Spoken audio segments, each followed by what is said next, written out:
Iran and the U.S. don't like each other. That's clear. They don't trust each other either.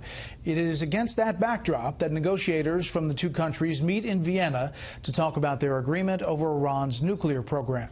Correspondent Rich Edson tells us what happened from the State Department tonight. Good evening again, Rich. Now, good evening, Brett. And the European Union has just released a recap of that meeting. It claims that all the countries represented there in Vienna have noted their continued adherence to the Iran nuclear deal. However, with the new Trump administration, the situation is much more complicated than that.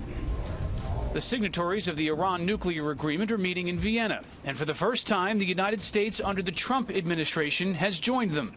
One weapons expert says the new administration should convince allies to strongly administer the agreement. There's a lot of room for better enforcing this deal and making Iran accept that, first, it's not going to get away with this kind of low-level cheating, and at the same time getting rewards for things that it shouldn't be rewarded about. Secretary of State Rex Tillerson has announced the United States is reviewing the Iran nuclear deal, as he says it represents a failed approach. The administration says it wants to connect the nuclear agreement to Iran's other destabilizing behavior, missile launches and supporting terrorism. The administration says it plans to adhere to the nuclear agreement during its ongoing 90-day review.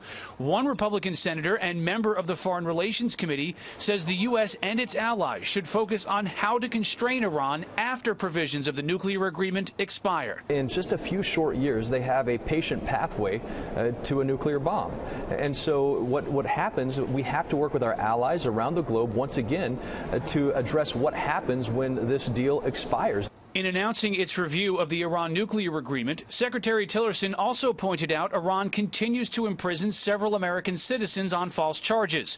Two of them are a father and son, Bakr and Siamak Namazi. Like the Iran nuclear representatives, the Namazi family also traveled today to Vienna. Despite all of the cruelty that we have witnessed, it is not too late.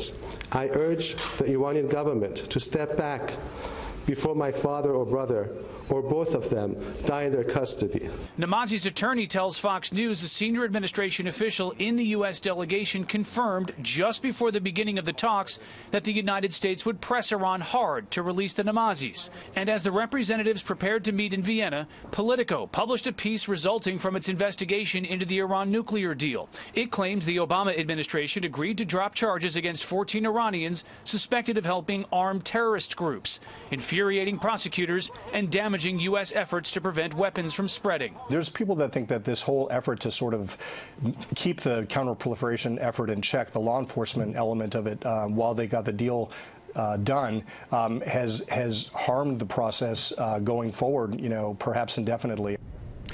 And within the last hour, Brett, the chairman of the House Foreign Affairs Committee has sent a letter to the Secretary of State and Attorney General Jeff Sessions asking for a briefing on what had transpired and any investigations or prosecutions that were dropped under the Iran nuclear agreement during the last administration, and to revive them as well. Brett. Rich Edson live at the State Department. Rich, thank you.